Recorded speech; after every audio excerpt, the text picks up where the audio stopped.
So for those who just came in, we have people from LA, we have people from Puerto Rico, we have people from Chicago. Where's everybody else from? I think, oh, Linda, you're from Atlanta, right? DC. Okay, we have DC. There's a Paul from DC here. Amazing, amazing.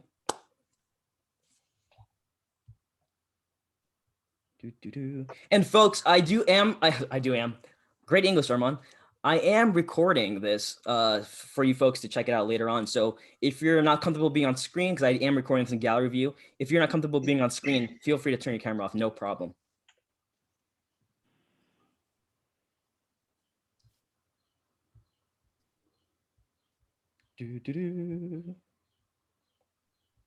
Who's from Portugal? Same time zone I'm at. Yeah. Well, I'm in London. I'm in London right now. So we are closer to each other than all the other guys. All right, guys, let's give it another minute. We'll get things going. We do have quite a number of people missing, but that's okay. You came in early, you came in on time, so I'm not gonna hold you folks back from having fun with Tommy.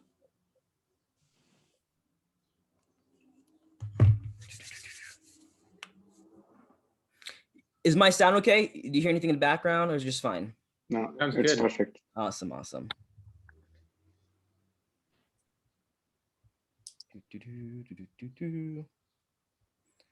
All right. What I'm gonna do right now is gonna meet everybody about myself and Tommy, so that when people come into the room, it won't like distract or won't mess up the conversation. So I'm gonna go ahead and mute everybody but myself and Tommy.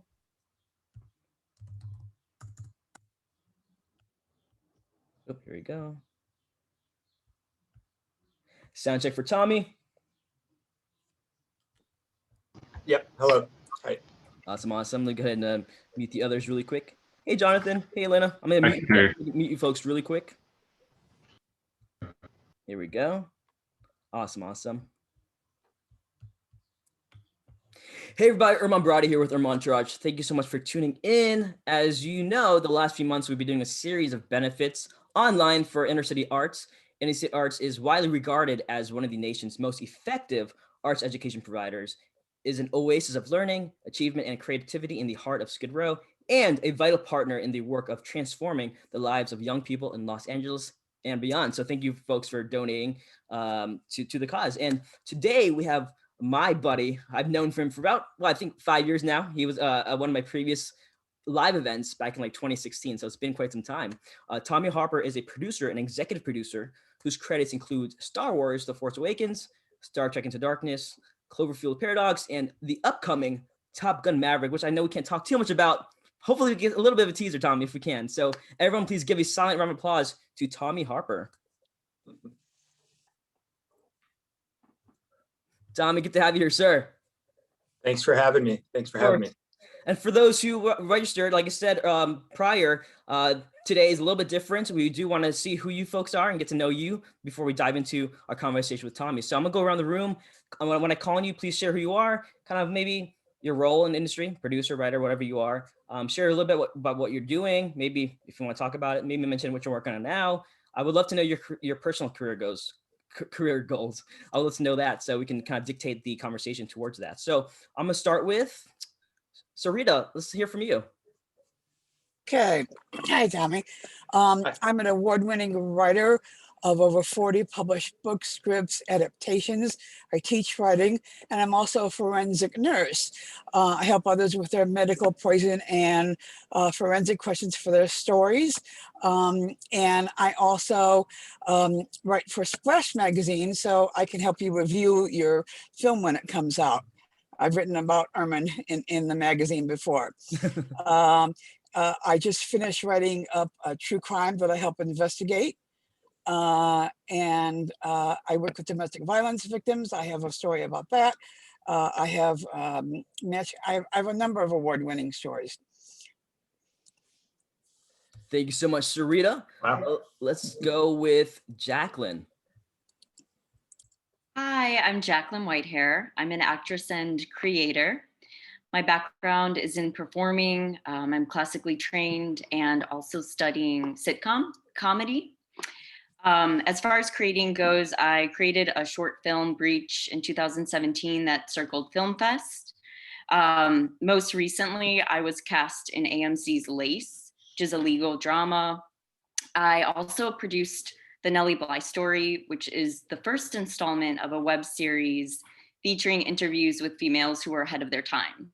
And that came out last fall. So I'm currently working on the next series. I'm looking for opportunities in acting. I have a pilot from a book and I got the okay from the author. So I'd love to hear about ways to get my pilot seen. And also I'm just, really interested in learning opportunities. So I'm looking forward to your advice. Thank you so much, Jacqueline. Up next, we have Albert. Hey, Albert.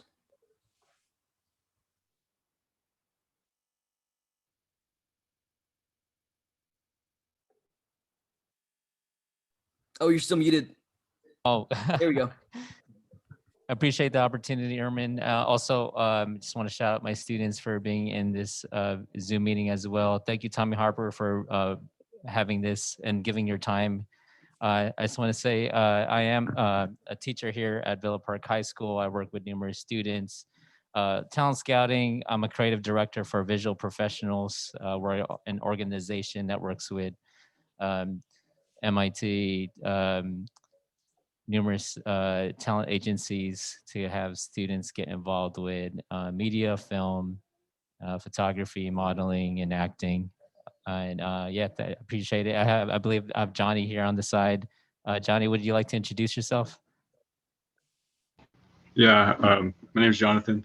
I go to Villa Park High School. I'm from Orange, California, and I do parkour and free running on my free time. I want to get into stunt doubling and stunt stuff. That's about it. Thank you so much, Jonathan. And Albert, up next, we have, let's go with Pedro. How you doing, sir? Unmute. Yeah, you can listen to me now, yeah? Yeah. Cool. So my name is Rui. I'm from Portugal. I'm a film director. I've made around 6 short films until now, and I'm trying to make the first feature, the first project. We actually have 2 projects right now. One is a huge sci-fi from an American writer, a brilliant story, and the other is a horror story also from an American writer, a really cool story with a different twist. And yeah, right now I'm with my company trying to reach out to producers and executives. I often go to IMDb and contact a bunch of companies, and I'm just in that phase, in that stage where how should I approach executives and companies in order to show them the pitch decks we build, the budget sheets we have, the sizzle reels I edited myself, for example. We do have some replies. Companies like Voltage Pictures are taking a look at the horror movie, for example. They are praising a lot the pitch decks because they love the visual style we created to the pitch decks. But sometimes it's hard to, if you haven't made anything yet, besides short movies, how do you get in? How do you get people really to listen to you, and to give you a chance at least to look at the pitch deck and the sizzle reel and the story you want to tell. So yeah, this is it. Thanks so much, Rear. We do have a few more. Folks, if you could keep it to like 30 seconds, just so we can get to the audience, to the Q&A with Tommy. Just 30-second elevator pitch, if you don't mind. Let's go ahead and do Axel followed by Rodney.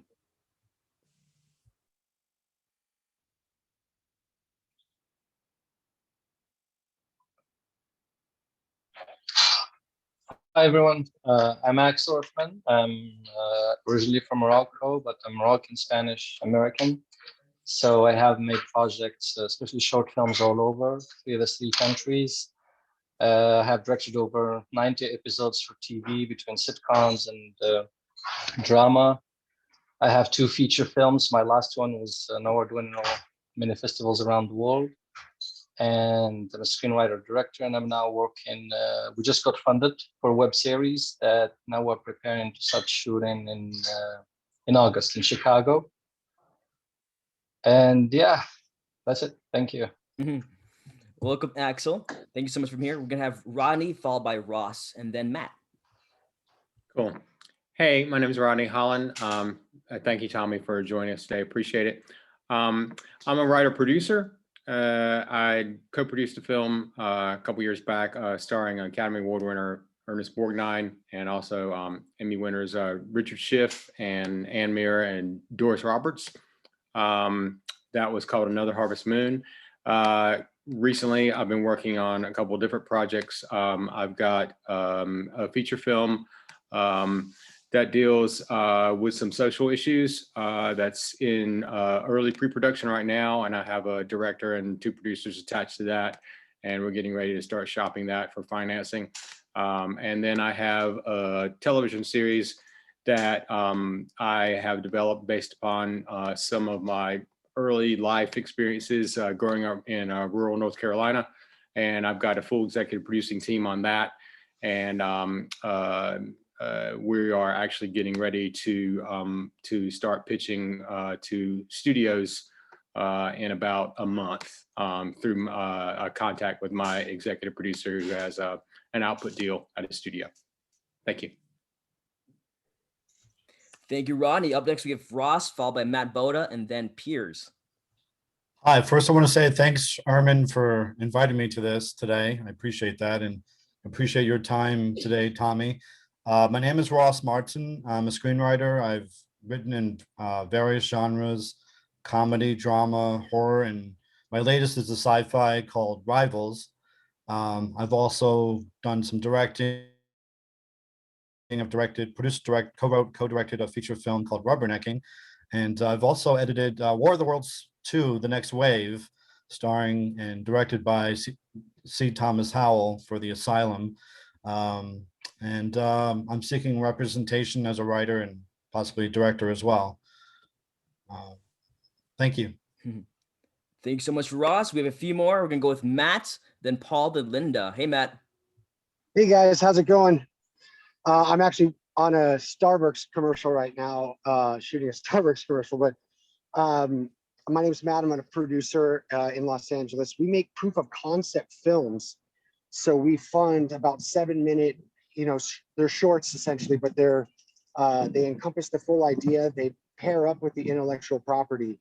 And we have some really good ones. My colleague and writer, Jeff Ratto, who's on the line right now, we have an amazing show called After Lifetime. Stars Stephen Williams, Aparna Brielle, and Max Lloyd Jones. And we have a pitch ready for Amazon, and we just wanted to get some possible advice on that. So thank you very much for the time, guys. And Matt and I are actually colleagues ourselves. So welcome, Matt. Up next. Yeah, Erman and I just went to Atlanta and did a movie together, and it was a bonding experience. So we just got back like 2 weeks ago. Yes, sir. Yes, sir. Up next, we have Paul, Linda, then Jeff. And then we're gonna get to, after that, we have a few more. Then we're gonna get to the Q&A with Tommy. Thank you so much for your patience, Tommy, and listen to everybody's background. So Paul, Linda, then Jeff.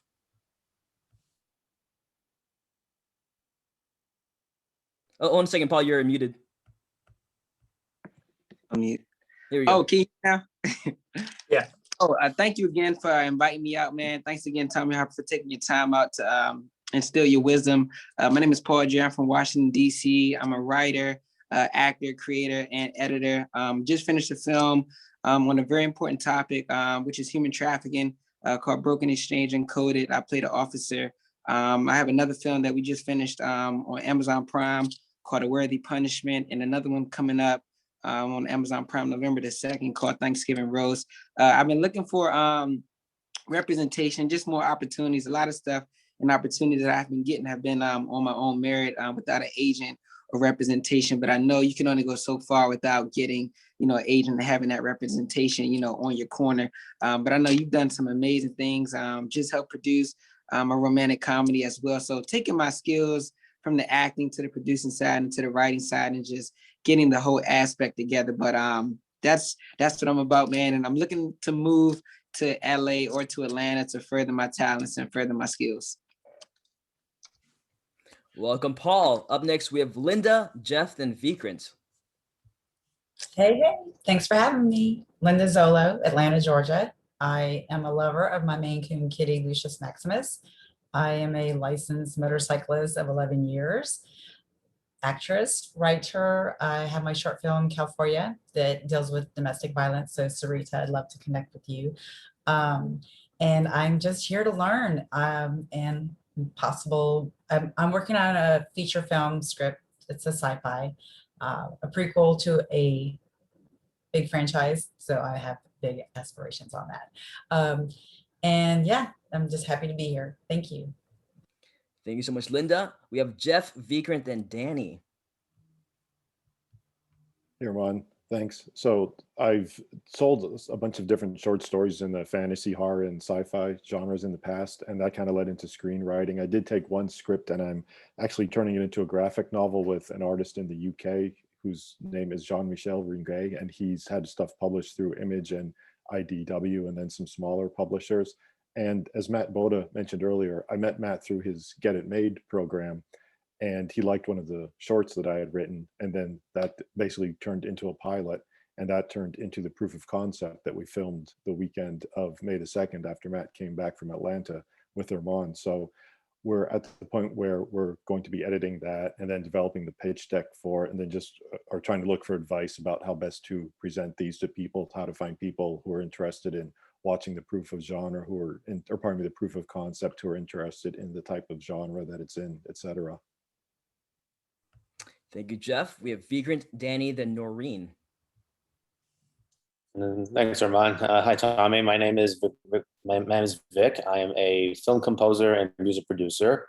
As far as what I've accomplished, I have composed music for two PBS documentaries and about 30 short films. But recently, I did finish working with Matt Boda a few months back on one of his short films. We're currently working on one right now. And I guess one of my, my career goals, I'm interested in making music for studio scripted action films and television, as well as animation projects. Thank you so much, Vikrant. I think we have Danny, Noreen, then Piers. Hey everyone, my name is Danny, and I am a law school graduate, and I'll be taking the California bar exam this summer, so I can specialize in entertainment law. And I'm also a screenwriter, producer, and director, and I just made my first short film a few months ago, and I'm hoping to start my next one coming up soon, hoping to go into development on that. I also write feature screenplays, and right now I'm currently working on my second draft to an action adventure screenplay.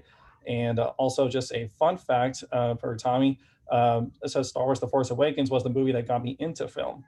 So there you go, my man. Up next, we have Noreen, Piers, and then we're going to have Andrea.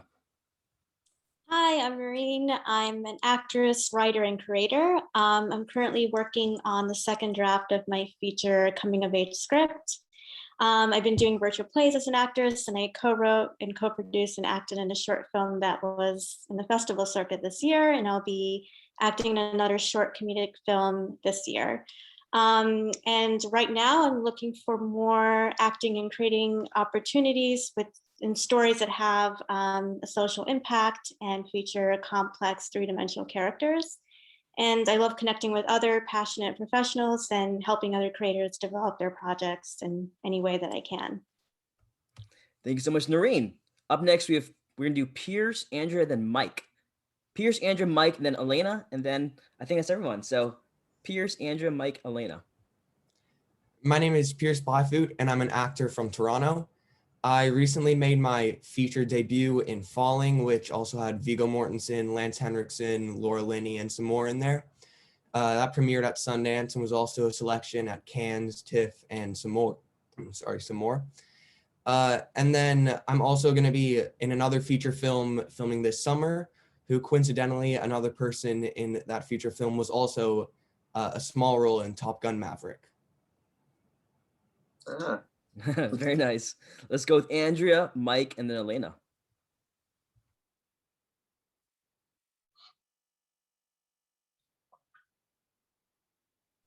Hey, Andrew, are you there? Here we go. Can you come back to me 1 second? I'm like, Oh, for sure. No choking worries. on, No worries. something. Let's talk to I'll go let's next. talk to Mike and Elena. Thank you.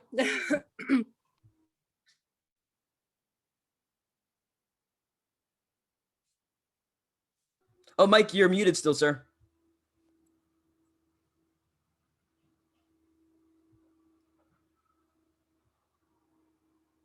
Oh no. We still can't hear you. Okay, I'm There we okay. go. How about, Okay. how about now? Here we go. Yes, Okay, sir. Yes, sir. Okay. After that great introduction. Yeah, my name is Mike and I'm a writer.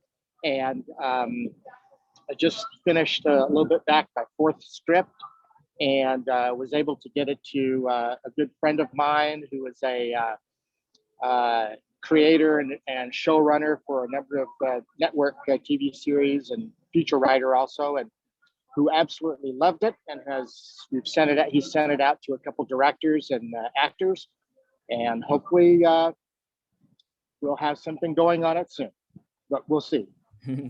Good to see you, sir. We're gonna go with Andrea, and the last but not least, Elena. Perfect. You can hear me okay? Okay, perfect. Sorry, I was choking on water. So my name is Andrea. I grew up in San Diego, studied dance, theater, pretty young, really loved just expressing a different side of yourself. I studied international business at UCSD, moved to LA, moved back to Orange County to be closer to family during COVID. And right now I'm working on writing a TV series to pitch to Netflix. It has like magic, horror, mystery, and also have done a couple of short films. They won a handful of awards. We won one in Laughlin, which was a cool experience to go and have a mini kind of not only vacation, but then also meet people from LA who now are part of my teachers and friends. So yeah, that's a little bit about my background. Also actress and producer. Thank you, Andrea. Last but not least, Elena, are you there? Hi, can you hear me? Yes, we can hear you. Okay, sorry, I don't have a camera on today. I'm actually kind of sick, so I don't look great. But I'm an actress. I'm in San Diego. I actually moved out to California in 2019 to start my acting career, so it kind of hasn't launched at all because of the pandemic. But my last acting coach was John Markland, who has worked with Rami Malek and Asa Gonzalez. And he's been pretty great. And my main interest is actually just action movies. So when I heard Top Gun, I got really excited, and just here to network. Amazing. Thank you so much for sharing that, everybody. Once again, the whole purpose of that was for us to know who you are and for you, for all of you folks to know each other as well. So hopefully we have collaborators in the room here. So Tommy, what I'm hearing a lot is I get this great idea. I have the package together, but what do I do next? How do I approach the right people? So I know it's a very general question, but for those who have like TV project ideas and they have a pitch deck together, like what's the next thing for them to do? And how can they properly track the right people? Well, first of all, let me just say that it's really inspiring to hear what everybody's doing, because this is the beauty of our industry and our business right now is all of these ideas and people. You're just doing things. Doesn't matter if you're doing things to just figure out what's next, or if you're doing things to try to see if something is an idea or whatever it is. You can just do it. If you like it, you keep going. If you don't, you pull it back, you put it in the cupboard for 10 years, you pull it back out. It's something. So it's really inspiring just to hear how much everybody's doing right now, because I think it's a very, very cool time in our business, because you can do podcasts, you could do TV, you could do film, you could do anything and just produce and just create. And that's what we're all here for, is entertainment. So it's hats off to everybody here, because it's really cool to do that. To answer your question, I think everybody experiences this every day, no matter if you have 10 scripts that have been produced and sold, and you're always trying to get things going, and things take a long time to happen. And I did a movie last year that was going on for a very long time, and I came out of my office at my house and I was like, great, we're leaving, we're going to Australia. And my wife was like, I never thought you would sell that. I never thought that would happen. And so it's, you know, stuff, it's just, I think it's just don't give up and you keep pushing. And if you really truly believe in it, you just push it. And, you know, you create the sizzles, you create the pitch decks, you email it out, you try to find people on IMDb. I mean, right now you can go direct with so many people, and sometimes people get back to you and sometimes they don't. And I wouldn't say if they don't get back to you that they don't like it or that they're just rude. I think try it again, because sometimes emails fall through the crack. I try to get back to everybody. I try to tell people it's not a good time for me. It's not looking for material, or this is interesting, let's meet, or just not interested. I try to at least get a response and tell somebody. And I don't think you should take a no as a negative. Take it as just something you put aside and you keep going forward. And do you think, so cold emails, do they work nowadays? Yeah, I mean, listen, some people are a bit freaked out by it because they feel like it's, where's Dan, our lawyer? He'll tell you now. You know, some people get really nervous about, oh, if I respond and it holds me liable and this and that. I mean, I think everything goes right now, especially, you know, the last year or two. I think it's why not email? You know, I have two writers that I work with that literally have almost everybody's email, and they're like, we'll email the person. I'm like, no, I'll call them. Trust me, I can reach, you know. So it's like, I think does it work? Who knows? It depends on the person, but it's better than not trying. Quick question before I turn it over to the audience, but I'm curious, is it okay to email multiple people in the same company, or is that too much? That might be too much. I think you pick your lane and you try it. If you do a blast, then it's, you know, you want to, I also think it's, you have to be careful when you do send out projects, and, you know, if you should be very strategized how you do it. And, you know, if you send it to 60 people at one time, you know, you hope for one response, but I think you also just have to really strategize about who you want to work with, what their material that they're producing or they're directing, and kind of go from there. And really, you know, it doesn't mean you have to wait for weeks or months for somebody to respond. You can move off, but just, I think it's almost like emailing 10 people in a company. You just want to be strategic, you know, kind of strategize and be strategic with it. We have a question from Vikrant and then Mike. So Vikrant, you want to ask your question? Yes. So Tommy, first of all, thank you so much for doing this. And I want to say you have been a producer on some of my favorite films for the past 10 years. You know, obviously you got Star Wars, Star Trek films, Mission Impossible movies. And but before you got into producing, you were also a seasoned unit production manager on projects. And the general knowledge, as I understand it, is that as an executive producer, you have a much more broader view of the project beyond like the production shooting phase, and you get to participate in the creative direction, which is of course a textbook definition. In your experience, how much creative input have you actually been able to give on the film projects you were part of, and how has the professional dynamic between you and the rest of the crew usually worked? Thank you very much for. I'm glad you like the movies that I've done. I've been very fortunate to work on great films, but with great people as well, and great humans. And I think that I've been very fortunate to come on projects in the very early stages, and when for a big chunk of some of the movies you mentioned, it's an idea, or let's go do this project, and then I get a chance to sit in the writer room while they're hatching the idea, and then in parallel try to figure out how to do it. And so and the people I've been working with are very collaborative and listen to ideas. So you always, you know, they ask you what you think of the script, they ask you what they think of an idea, of a character, of a location, and you give input. And sometimes, you know, that you see it on screen, and it's very exciting. I think you know, the way I approach crew is I've worked with a lot of the same people over the years, and then I've sometimes on projects switched it up and we haven't worked with anybody, or it's a whole new group of people. And I think I like to have a very collaborative group around me and kind of give information when I know it. I also try to want to lead and have people feel comfortable in the office or on the set. I want people to feel like they are heard, but I also want people to be empowered to do their job. And I try to hire the very best or people that I believe in, so they can once they have the vision, they can go execute their job. And I'm not so on top of them every second, making sure, budget wise they're okay, or creatively they're okay. I really think about hiring the best and letting them lead their group. And I listen to everybody on the crew. I want people to voice if they have concerns, or so we can solve them quickly. But yeah, that's kind of how I lead a crew. Thank you, Vagrants. Up next, we have a question from Mike and then Matt. Hey, Mike. Hello, hi. Thanks for taking my question.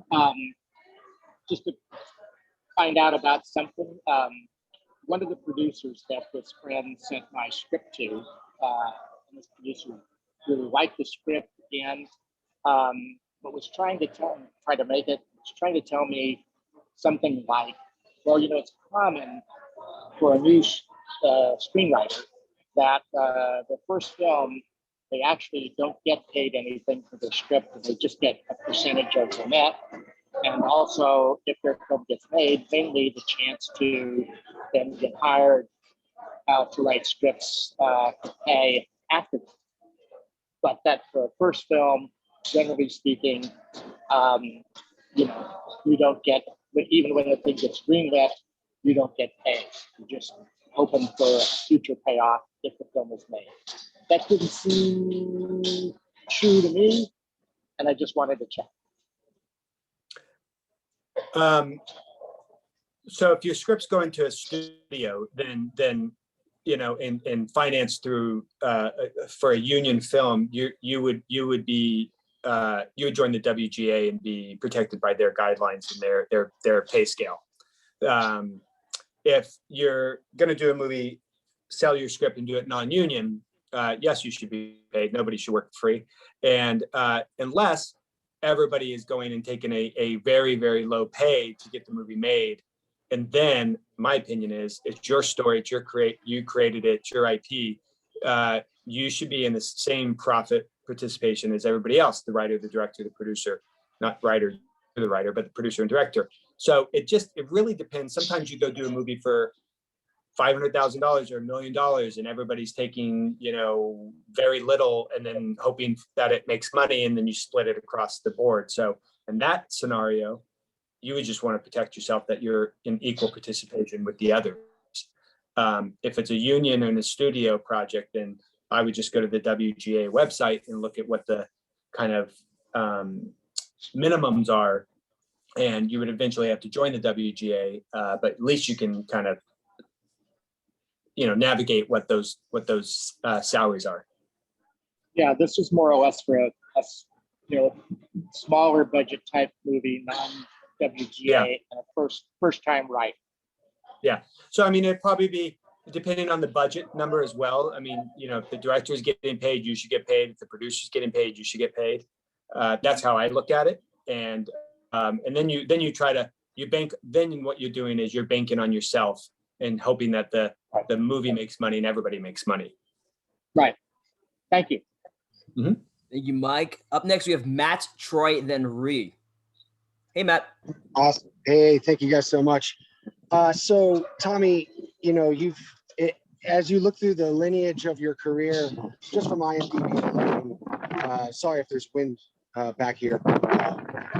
Blowing like crazy for some reason, but you can totally see someone working their way up from unit production manager, producer, and then I see you're an executive producer as well. So I guess the general question, as a clarification for me as well, is the difference between a producer and executive producer, I guess, would be the main question. But also that jump, are you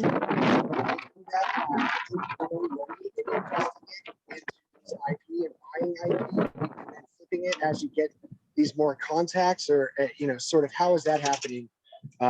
Secondary question. And the first one is, what's the difference between a producer and executive producer? Thank you very much, Tom. All right, I'm going to try to answer it. I didn't hear your second question fully, but I'm going to try to answer it all. Yeah, I kind of started as a production assistant, worked my way up, and as an AD and a UPM, and I kind of took that route to understand what everybody's role was on a film set. And I also worked for a couple of years inside a company to understand that structure. And I think on movies, the producer, the executive producer, even on TV, executive producers are more like the showrunners or the creators of the show, or more like would be called a EP on a TV series would be more of like a producer on a film. And the difference between film, it's a very blurred line a lot of times. Some projects, a producer will bring the story to the studio or secure the financing. And most projects, there's only a few producers on the movie. And when you try to limit it after 3 or 4, because then it just starts to get ridiculous. Executive producers, it could be producers that a production company has the material and they give people that work for them at their company an executive producer credit. It could be a executive producer, could also be somebody who has the financing, who's put a lot of money into the film. These are more studio projects that I'm talking about. Executive producer could be also the person who's more has a overview of the physical side and the structure of the company of the movie. And also there's sometimes producers that are full creative that take executive producers on projects because they're not there full time. So it's a very it is very blurred, and you'll see Steven Spielberg taking an executive producer credit on projects. You'll see him take a producer credit on other projects. So it's kind of all over the place a bit. I think on more independent, you'll see EPs that are strict financiers that are putting money into the project. Did anybody hear his second question? Something to do with IP, right? Yeah, I think I'm sorry. I went to a better spot that was out of the wind, but okay. The second question was, like, as you grow through that and you get producer credit and then you make some money from that, do you ever put your own money into the projects to try and gain more of the pie, or do opportunities sort of come to you to go into these positions, or are you making it happen by taking those risks, if that makes any sense? Yeah. So I think, I don't put my own money into projects. I would go raise money and find outside financing and put it into the projects.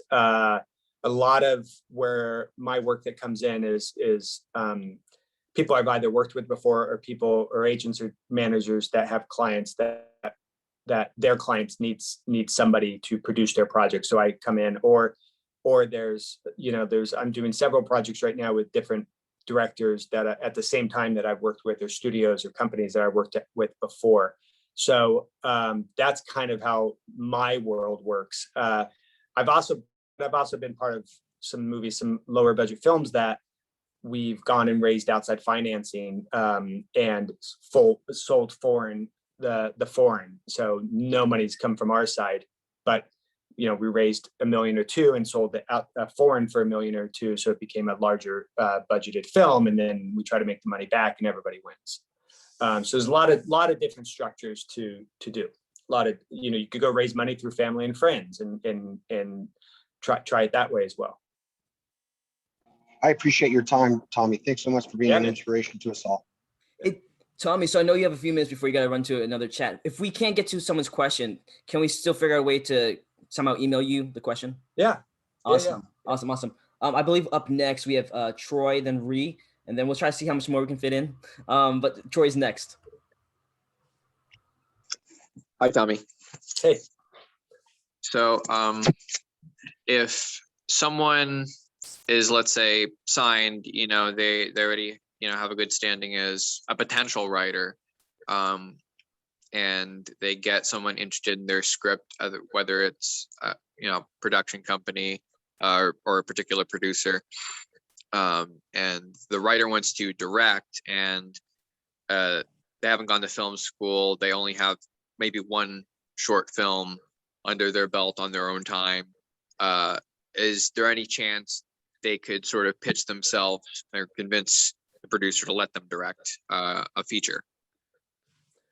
Yeah, you can, and you should, but you should also know if you're willing to walk away if they say, we want your script, but we feel this is a large project, or there's a lot of money behind it, and we want to go with a more experienced director. I think you have to just sometimes be open-minded with those things. I do think that you should always stand by what you believe in, and you should do what your heart set out to and what you truly believe you can do. But I also, think that depends on the budget as well, right? I mean, if it's a large money, and you got to kind of look at it from a business standpoint as well. But I do think, like, what I will say is, prove them wrong and try to shoot more stuff. Try not to just have one short film under your belt. Go shoot more. Go shoot stuff on your iPhone. Go shoot a sizzle reel about the film. Create a pitch deck that nobody can say no to you about. But I have seen people that have directed one film get a film. I've seen people that have only done concept work get a film. So yes, I've seen it happen. And I think, you can also try to direct, try commercials, try to do anything, to just get a reel going. But that's what's so interesting about today's world is you can do stuff so much cheaper than you could 5-10 years ago. And so you can shoot things and edit it and create your own little show reel before you you used to have to go get film and process it and do all that stuff. And it would, before you knew it, it'd cost you $1,000 before you even turned the camera on. So I think now you just have the opportunities to do so much more. So just create your lookbook, create your reel, create your pitch deck, and try to make them that they can't say no to you. So just don't limit myself in terms of proving myself. Thank you so much, Tommy. Yeah, I'll tell you this though, is I had a script for a while that we were trying to get made, and the director was very adamant about directing, and it was one of the roadblocks for people wanting to do the movie. And that person did not want to let it go, and the project ended up not going forward, not just only because of that, but it was for financiers, it was kind of a stumbling block because they hadn't done anything at all, and we were asking for like $20 million. Yeah, as much as I'd love to direct, it's heartbreaking from a writer's perspective just to see something you wrote not get made. Yeah, but you know what? I've also seen writers who really, really want to direct. They're very vocal about it, and on larger movies, I've seen it where they were attached to direct it, and then they ended up letting it go because another director really liked the project and they knew it could get made. So it happens at every level. Awesome. Thank you so much, Troy. Tommy, did it run, or can we fit another one? No, keep going. Awesome. Yeah. Let's go with Ree next. Ree, hopefully I'm pronouncing your name right. Yes, Roy. Peter, you can call me Okay. Peter. Yeah. So it's funny, we were talking before about being strategic, sending emails to producers. And for example, the horror project I have, it's 4 characters in a house, 1.5 million. And for example, Voltage Pictures, Jeff Bowler from Wonder Film, and Ross Kratz, who was a producer, won an Oscar for Lost in Translation. They took a look at the pitch deck, and Ross especially texted me in caps saying, "Oh my God, Roy, this is one of the best pitch decks I have ever seen. Really, you have a clear vision, everything. Let me take a look at the script." So I have an agent sending the scripts to them, and almost all of them said to me, "Give me 4 to 5 weeks to read the script and to come back to you." So about a month has passed. I know people are busy, but my question is, I don't want to seem that I am pushing too much. When is the best time for me to go with a follow-up, to go, "Hey, do you have the time to take a look at my script? Should I wait more? Should I, It's about trying to not be too much pushy, and also to try, hey, listen, now a month has passed. What do you have to say? If you love the deck, what do you have to say about the script? Yeah, I mean, I think if they say give me 4 or 5 weeks, you give them 5-6 weeks and send them a little text or an email and say, "If you read it, if you thought about it, just kind of little poke the bear a little bit and see what they say, and keep it brief, keep it short, and just to try to get a response back." Keep it friendly, even though you might have you're like, hello, it's been, a month. Yeah. People don't read. People don't read. It takes people a long time to read. It's very frustrating. And we all go through it, and in return, stuff comes my way and I'm like, I'm going to read it. And then you get busy, and 2 weeks later you're like, darn it. And you try to read it. And, listen, I had something that was sent to me, and I got busy and I was traveling, and I read it and I liked it, and I called the manager, and he was like, bummer, we just sold it to Paramount. And I was like, okay. And I was like, so it was a good lesson for me. And I try to read stuff when I get it quickly. So, I think 5-6 weeks, if they say 5, and, send them something that's just a quick little thing that they can respond to. Hopefully it's clever. Hopefully it's funny, makes them laugh, makes them think of you, something, not just like, hey, what'd you think of my script? Why haven't you emailed me back? No, try to maybe think of something that they have to respond to you back by. Yeah, actually with Voltage, we kind of went into a friendly argument, because the guy, Babacar Diane, is from France, and Portugal won France in the last European soccer. So we were laughing about that. So yeah, exactly. I know what you mean. Yeah. Thank you. Yeah. Thank you, sir. Thank you for asking that question. Tommy, you want to keep going? Yeah, keep going. All right, cool. Let's go with Jeff next. Jeff, and then Linda. Okay, thanks. Hi, Tommy. So if a person is going to be pitching a television series, do you think it's best for them to have, say, the first season completely outlined out? Or would you say completely outline the first season and several recurring, or else maybe just have the first season and then just maybe say in future seasons we envision this happening, etc.? I'm just wondering where you strike that balance between saying like, yeah, this could be several seasons long, who knows if it's a success, how many years it could go, and like how do you sort of balance that against what a studio might be looking for in terms of length? Oh, I mean, I think it's always good to go with the Bible, figure out what the whole series is, so everybody knows the vision. I think it's also good to go in with the pilot or first 2 episodes. And then I think it's good to know how to continue it. It doesn't mean you have to present it or have it on paper, because it's a lot of, stuff for them to absorb. But if somebody does ask you the question like, oh, this is interesting, where do you see it going? You at least have kind of hashed it out, and you know where it's going, and you can pitch it in the room or talk about it. But I also think when you go into the room, it's also good to have, you probably have this, but a visual deck, because yes, once again, sometimes people don't read. And if you can visually walk them through your story, you can at least, get them to think about it. Okay, great. Thanks. Mm-hmm. Thank you, Jeff. Linda, and then Alana, if we still have time. So Linda, then Alana. Hey, thanks for taking my question. Real quick, it's kind of off of the question that Troy asked.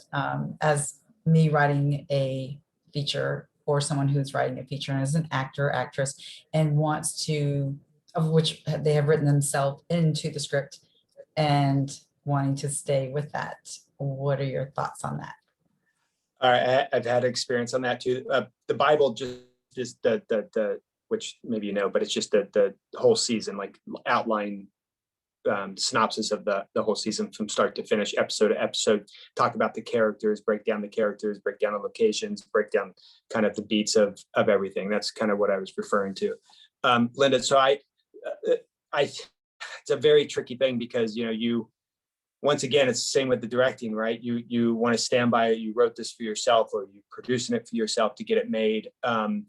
And it all depends on risk. That's the reality. You got to look at it from a business point of view, right? Like, I hate to be like that, but it's once you get rid of all through all of it, it's all about risk and reward, right? So you got to look at it and go, okay, is this something with not a lot of risk and something that's really cool, and we could do it in a really kind of cost effective way, and we're not raising millions of dollars. We're going to do it for $500,000 or something like that. We're going to make it look bigger, but it's going to look really cool, but I'm going to be in it.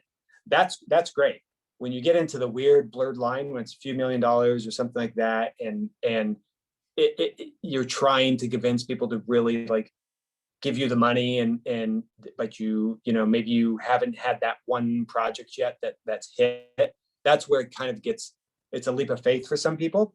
But I think it's just all about the project and keeping it contained in enough where you can make it for a price that looks cool. It's all outside, or it's all interior, it's in an environment nobody's ever seen, and you can star in it, and it's not going to cost a lot of money, but it doesn't mean it can't have a lot of reach. Then you're good. I think it's just it's a very tricky game to go out and sell a project that's going to be millions of dollars that somebody wants to put names in it. That's Yeah, okay, got it. Because the way that it's written is the person that I would portray is not the main person. And I've already have the visions of, and it's not to say these particular actors would be in it, but just kind of, playing around with it.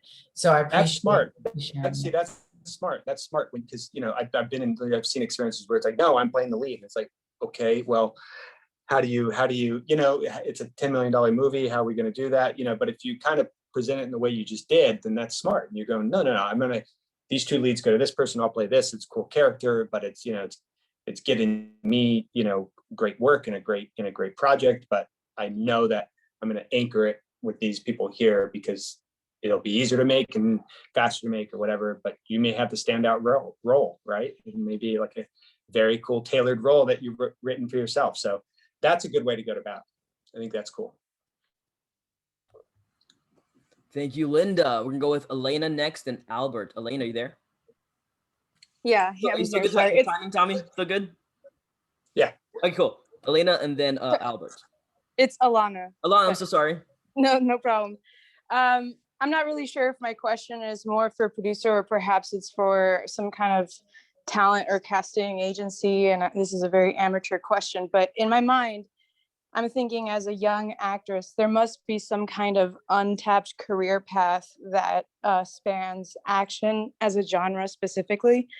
And I was just wondering, in your experience, because you've already produced so many action and especially sci-fi films, if there's a sort of community or path that would best serve someone who knows they'd want to be making those kinds of movies specifically, rather than perhaps a more creative, artistic journey that spans many different ranges and therefore could be very eclectic. If I see Tom Cruise as the kind of example of an actor who has done something specifically like that, and it seems like a lot of male roles in the past have been like this American action dude that can continue to make those kinds of movies. So I was just wondering if there was a female side to that lifestyle, if you see that as something that requires networking with producers and directors as an actor, or if it's like you need to go into one of these big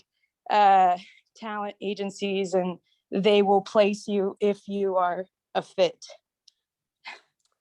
I truly think it's all about the material. And I know I hear you about wanting to do a certain genre, and that's cool. And I think you should, but I think it's all about the material because it's when you're have a action movie or sci-fi movie or whatever it is, you really are looking at the story. As sometimes you watch this movie, you're like, really? But it's all about the story. It's all about the characters and it's about emotion. And I think so. I think, just be the best actor you can and pick the best projects. Action doesn't matter if it's action or sci-fi, and you'll get there. You'll maybe one of those roles will be that. But what I'm saying is like Tom Cruise and these people, they pick really good roles, and you look at their career and pick any of them and really go back deep into their career and see how they started and what movies they started doing. And it's all about the character. It's all about the story. And I think that if you choose that and you choose good roles, you'll get there. And maybe it's after the third movie, all of a sudden you're in an action movie, but it's all about like really, really good characters and good roles. If you can act and you can really show people that you can do it, and you can bring people, have people lean in, then those other roles just come, because you may go down a path that you haven't even thought of yet. It could be, action with comedy. It could be action with drama. It could be but you still have to pull off those roles. So I don't think about agencies and managers and things like that. I think you got to believe in somebody who believes in you, or they have to believe in you. and no matter where they're at, as long as you like them and you connect with them, then they can represent you. And big or small, it doesn't really matter as long as you guys have a connection. Okay, great. Thank you so much. I appreciate it. Thank you, Lana. Yeah. Tom, you still Feel good? better. Oh, thanks. Yeah, I have 2 minutes, and then I gotta. Okay, sorry guys. So what we're do is Go ahead, one more. for those who we don't have questions, we still have questions for. I can still interview. I can still email Tommy those questions. I will get back to you as soon as we can. So I guess last but not least, we have Albert. So for the rest of you, so sorry, we'll still email the questions to Tommy and then send it right back to you. So Albert, you're up next. You're on mute. You're still. Sorry about that. Yeah. Hi, Tommy. As a talent scout for visual professionals, our goal is to connect our networks to cast our clients with opportunities. So I have Johnny Roberts here in the Zoom with me. Who is here? Who would you recommend? What organization or company do you use in your films to hire stuntmen? And is there any advice that you could give? Johnny, you're still in high school? Oh yeah, 9th grade. Oh wow, 9th grade, and you already want to be a stuntman. I like it. I think there's a company called Brand X. You can go online and Google them and check them out. I think also, I would just do a little deep dive on IMDb Pro and figure out some cool action movies, see who the stunt coordinator is. Some of them have direct contact, so you can see what stunt organization they're with. And you can contact them and have a chat with them and see kind of what paths they've taken. I think that's a good approach. Yeah, that's the last question that we had. Thank you very much, Tommy. Yeah. Thank you. Yeah. Tommy, thank you so much for being here with us, sir. Hopefully we can get you again sometime in the future. It looks like you're a popular guy. So many questions to be asked. But before we go, can we quickly take a group picture, if you will? If you do mind, like taking a snapshot of our meeting. No, go ahead. Here we go. 1, 2, 3. 1, 2, 3. Bam. Thank you, sir. Appreciate Tommy. All right. Everyone else, don't forget, we have a networking hour coming up. And once again, if you didn't have a chance to ask Tommy your question, we can set it up via email. I'll send it right to him and I'll email you folks back the question. Everyone, please check out Inner City Arts. We are still doing benefits for them for the rest of the summer. And you can always find me on Instagram and social media at Ermantourage. Thank you all for tuning in, and we'll see you for the networking hour. All right.